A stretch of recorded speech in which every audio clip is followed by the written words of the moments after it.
Kilala ang Pilipinas sa pagiging relihiyosong nasyon.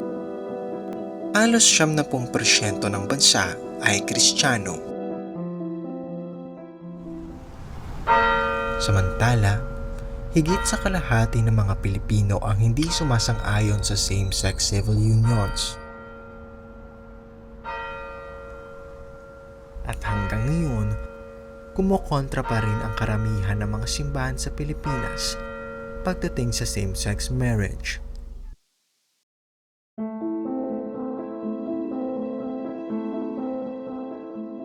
Pero kahit ganon, may isang bahay tuluyan sa Quezon City na tumataliwa sa paniniwalang ito ng ibang simbahan.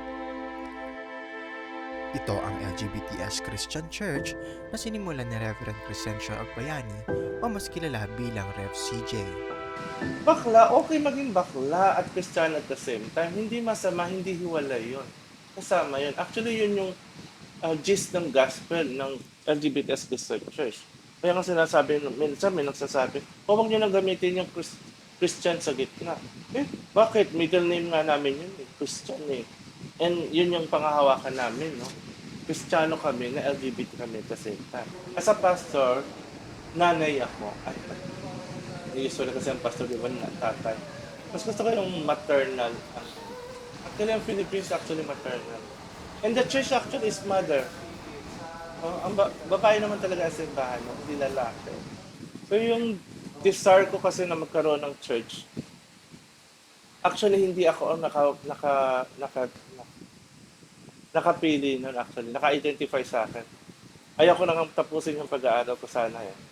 It was Reverend Afri Songko Joy, a feminist professor ordained from United Methodist Church. Siya ang nagsabi sa akin na, CJ, ituloy mo yung pag-aaral mo kasi malaking potential yung ministry mo for the LGBT. Parang nagmistulang bulong ng langit kay Rev. CJ ang pagsimula ng ministeryo na ito. Bago maging ganap na simbahan, nagumpisa ito bilang isang munting Bible study group na tinatawag nilang Bible Study ng mga bakla. At sa pamamagitan ng grupong ito, nakilala ni Reverend ang iba-ibang mga taong katulad niya ay hindi hinihiwalay ang kanilang totoong pagkatao sa kanilang pananalig sa Diyos. Dito niya rin nakilala ang taong magiging katuwang niya sa buhay.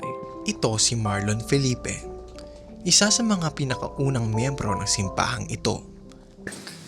I'm a public high school teacher, teaching mathematics for Saligas High School dito sa may UP Diliman, Quezon City. Para kay Sir Marlon, sa murang edad pa lang naramdaman niya na parang hindi siya kabilang sa mundong ginagalawan niya. Sa family, doon ako nagsimula na discriminate. Alala ko pa nga kasi yung cousin ko, which is older, 10 years older than me during that time. Bata pa ako noon. Sa bukid kasi kami. So sa bukid, so kapag dry na yung bukid, naanin na yung yung palay. So dry na yon. Ang ginagawa niya, ga-assemble siya ng pageant sa mga pilapil. So marami kami that time na sumasali. Tapos nahuli kami ng papa ko. Ayun, hinabol-habol kami doon sa palayan. Sobrang palo niya sa pinsan ko, kung anong tinuturo daw sa akin, sa amin. Of course, naintindihan ko sila kasi ayaw nila akong mabasta sa labas, ayaw nila akong mabully. So, kaya napaka-strict, sa loob ng family namin. Super strict, bawal lalamya-lamya, mga ganon. Pero alam nila, I know that na alam nila na ang sexualidad ko that time. Pero habang sinusubukan niyang mapalapit palalo sa Panginoon, ang mga naririnig niya mula sa mga kasama niyang sumamba dito ay sumasalungat sa sarili niyang pagkakakilanlan. Well, before, nung wala pa ako dito sa church, naniniwala ako sa Sodom and Gomorrah. Sinasabi nila na sinunog ang Sodom and Gomorrah because of kabaklaan or homosexuality.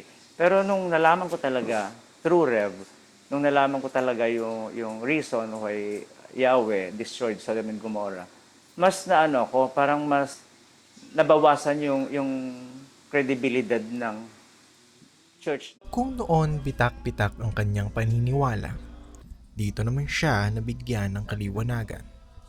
Dito niya naramdaman kung paano naging tunay na kabilang ng isang komunidad na kayang yakapin ang kanyang totoong sarili. Nag-a-assist ako kay Rev sa kasal niya. I make sure na yung mga gagamitin niya ay ready. Habang sina Reverend ang pangunahing tagapamahala ng mga kasal dito, si Sir Marlon naman ang nagsisilbing tagatulong niya sa iba't ibang mga gawain. Siya rin ang nagsisilbing witness sa mga kasal na ito. Legends will tell us that the first couple na kinasal is under the sun. Ayun. Dalawa lang ito na nagsumpaan. Pero we encourage na may mga witnesses.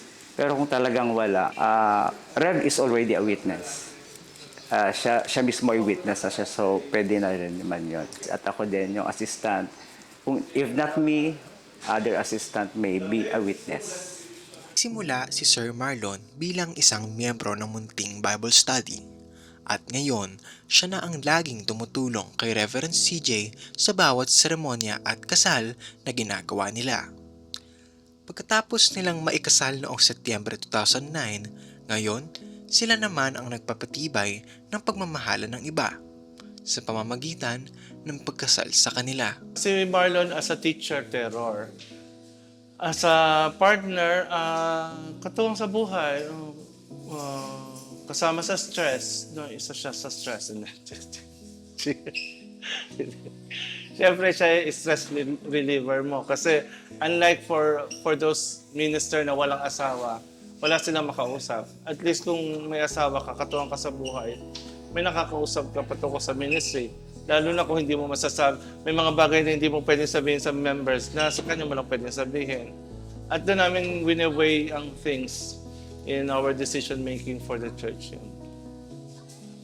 Yung relationship nila na ano yan parang kahit sino mapapasana all, no? Sa tagal na nila, parang almost 2 decades na rin sila, pinagsamahan nila mula noon. So, parang naging witness din ako sa pagsasama nila. So, through ups and down, nakita ko talaga yung mga sacrifices nilang dalawa.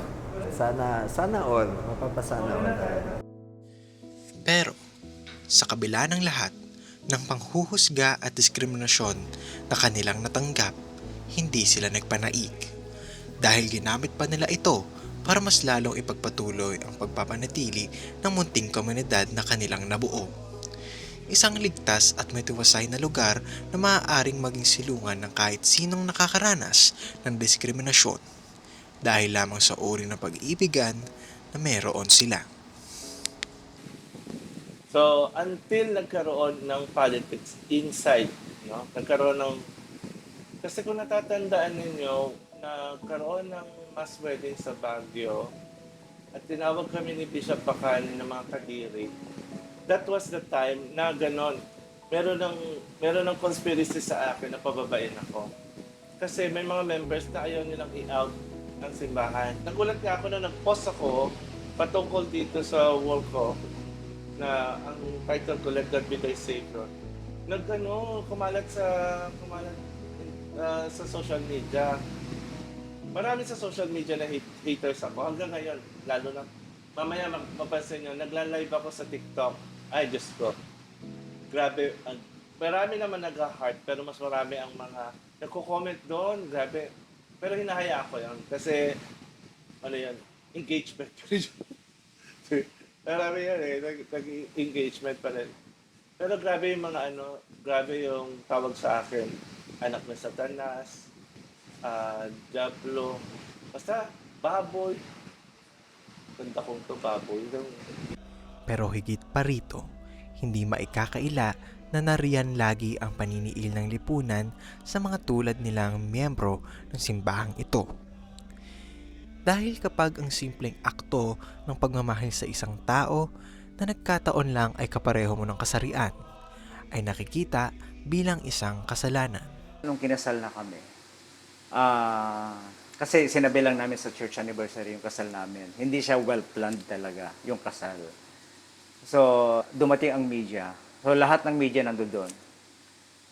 GMA, TV5, ABS, nandun lahat. During that time, wala pang anti-discrimination ordinance ang Quezon City. So walang protection, especially nasa government ako nag-work. Marami ng bulong-bulungan sa within the school. Marami ng ano. Pag naglalakad ako, parang feeling ko may nakatingin lagi. Pero, sa kabila ng lahat ng panghuhusga at diskriminasyon na kanilang natanggap, hindi sila nagpanaig. Dahil ginamit pa nila ito para mas lalong ipagpatuloy ang pagpapanatili ng munting komunidad na kanilang nabuo. Isang ligtas at matiwasay na lugar na maaaring maging silungan ng kahit sinong nakakaranas ng diskriminasyon dahil lamang sa uri ng pag-ibigan na meron sila. Now you will feel no cold, for each of you will be warm to the other. Now there is no more loneliness, for each of you will be companion to the other. Now you are two bodies, but there is only one life before you. Go now to your dwelling place, to enter to the days of your togetherness. And may your days be good and long upon the earth. In the name of the Father, and of the Son, and of the Holy Spirit. Amen and amen. Para sa kanila, ang kasulungat ng takot ay hindi tapang, kundi pagmamahal. At lalo na sa mundong pilit na dinidikta ang paniniwala na dapat babae at lalaki lamang ang maaaring magmahalan, na hindi naman angkop sa tunay na pagkakalinlan ng mga taong tulad ni na Sir Marlon. Nananaig ang tunay at mapagpalayang pagmamahal nila sa kung sino talaga sila.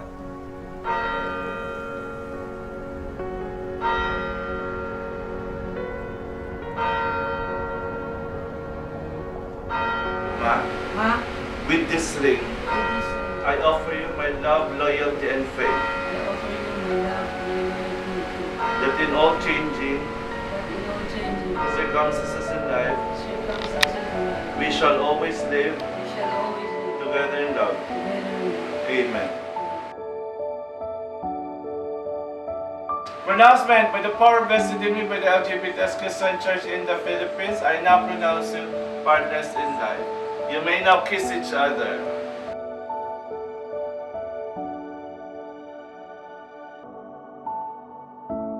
Hanggang ngayon, hindi pa rin legal ang pagpapakasal sa kaparehong kasarian sa Pilipinas. Ang mga kasal at seremonya na ginagawa ni na Reverend CJ ay hindi legal sa mata ng batas ng bansa at ng ibang simbahan. Sa tagal na ng pagkatayo ng simbahan dito, hindi pa rin maituturing na pantay ang karapatan na natatamasa ng mga nasa LGBTQIA+ community. Maaaring malayo pa ang kailangan tahakin na laban ng mga katulad ni Reverend CJ para sa isang Pilipinas na malaya sa diskriminasyon at panghuhusga.